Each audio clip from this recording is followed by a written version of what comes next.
Руководство Абхазии сдает нелояльных к ним граждан своей страны. И это мнение не голословно. Мы помним, как проходили выборы президента в 2025 году. Вовлеченность иностранного государства в выборный процесс Абхазии оппозиция тогда не пресекла. И как следствие, выборы в местное самоуправление проходили по российским методичкам с широким привлечением политтехнологов. Они диктовали условия, они находились на участках, они формировали избирательные списки, они осуществляли информационную поддержку лояльных к власти кандидатов. Начнем. Представьтесь, пожалуйста. Маркосян Роберт Ваганович. Место, округа и номер. Знаете свой? Нет.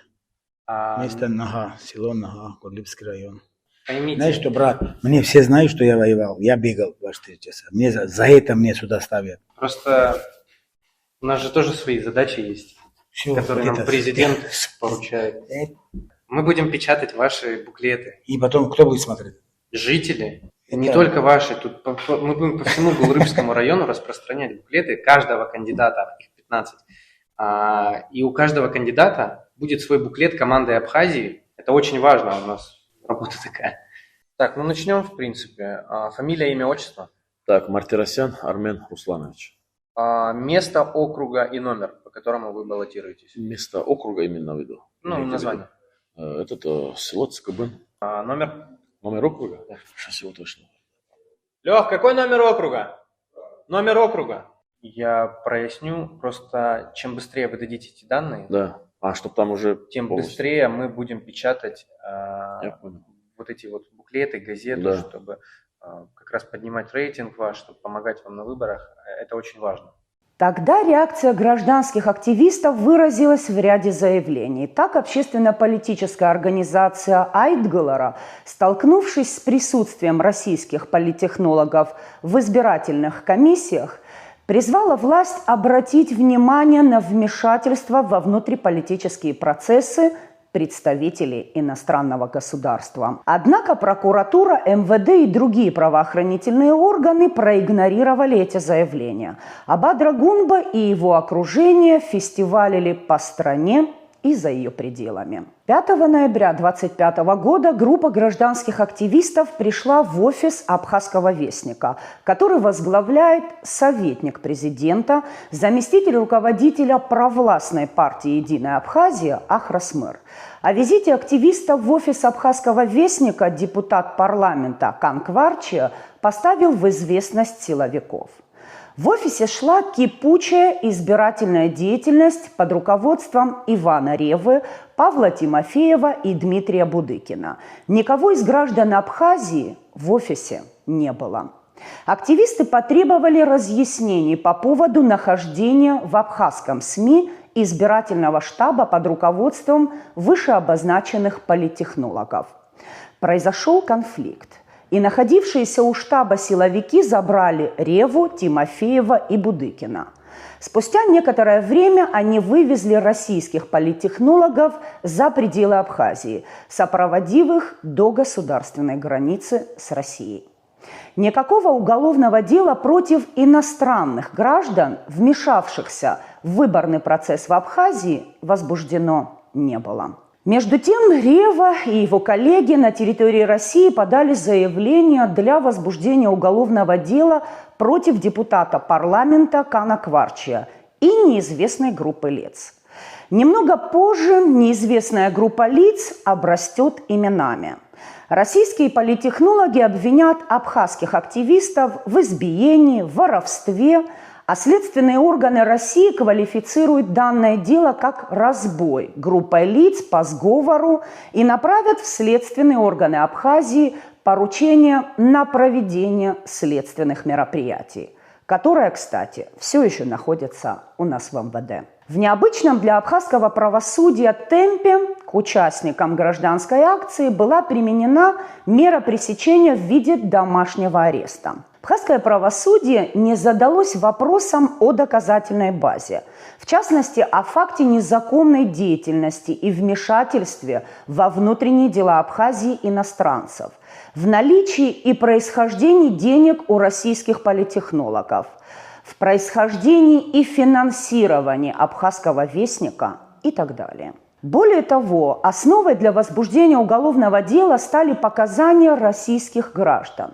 которые якобы были избиты и ограблены чуть ли не при фактическом присутствии абхазских силовиков. Между тем, в показаниях Ревы, Тимофеева и Будыкина присутствуют абсурдные фрагменты. В частности, они умудрились поименно опознать не только публичных лиц, но и людей, которых не было 5 ноября на территории Абхазии. Есть и совсем смешные моменты в российском уголовном деле. Господа политтехнологи, столь живописно описывая избиение себя и своих коллег, представили депутата Кана Кварчия как минимум Брюсом Ли, совершавшим невероятные приемы карате. Вот одна из цитат. «Я сидел, когда Кан Кварчия наносил мне удары по голове ногами». Не менее интересные выводы, которые делают абхазские милиционеры. Так, начальник Сухумского уголовного розыска Альфред Нормани, которого мы все помним по героическому избиению подростка и другим подвигам, и начальник столичного следствия Батал Ломия в своих рапортах о результатах оперативно-розыскной деятельности, составленных на следующий день после происшествия, утверждают, что депутат парламента Кан Кварчия избил Реву, а неустановленное лицо угрожало тому же Ивану пистолетом. Одновременно с этим группа неустановленных лиц наносила Реве удары по телу.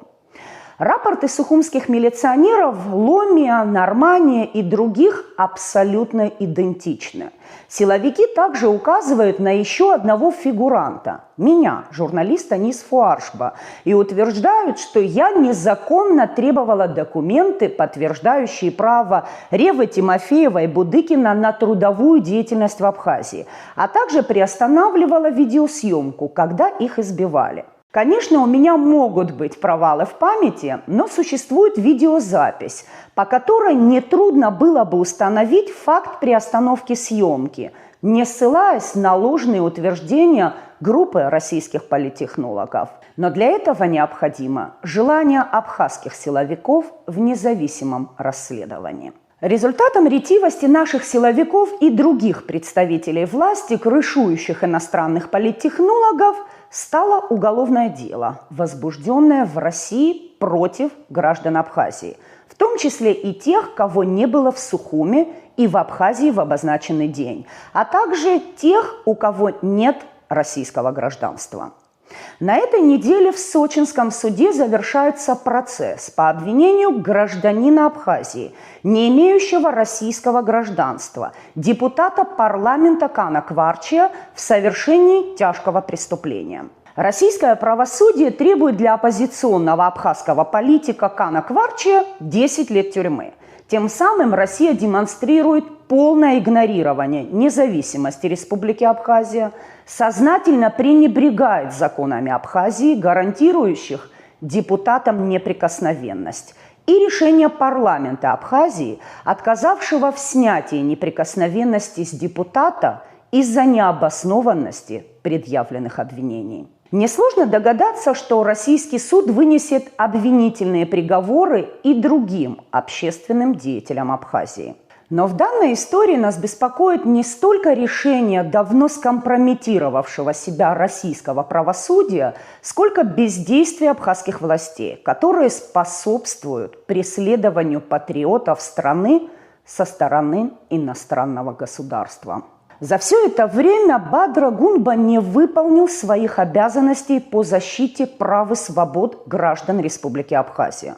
Более того, торги о дальнейшей судьбе фигурантов уголовного дела активно проводит глава администрации президента Беслан Эшпа.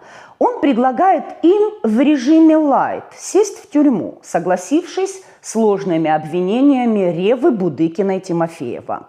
Его не смущает и то, что данное предложение поступило и в адрес журналистки, исполнявшей свой профессиональный долг, освещая данное происшествие. Бадре Гунба и его компании, похоже, весьма импонирует идея уничтожения чужими руками не только независимых СМИ, но и своих оппонентов. Хотелось бы напомнить Бадри Гунба, что такое следование чужим стандартам рано или поздно вернется к нему бумерангом, и защищать его будет некому.